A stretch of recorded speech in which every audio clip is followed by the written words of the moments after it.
అయితే వాటికి ఆహ్, వాటి నుంచి వెలువడే ఎక్స్‌క్రిటా అంటాం. హ్మ్. వాటిని క్లీన్ చేసేటప్పుడు గానీ, హ్మ్. వాటి ఫెదర్స్ గానీ, వీటన్నిటిలో యాంటీజెన్స్ ఉంటాయి. హ్మ్.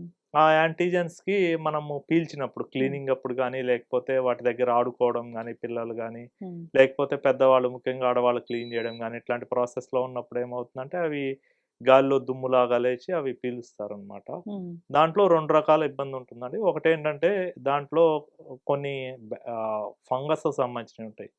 ఎగ్జాంపుల్ ఏంటంటే, క్రిప్టోకోకస్ ఆర్గానిజమ్స్ అంటాము. అవి ఆహ్, ఆహ్, బర్డ్స్ ఎక్స్‌క్రిటాలో ఉంటాయి. ఎస్పెషల్లీ మీకు పావురాళ్ళు వీటిలో. హ్మ్.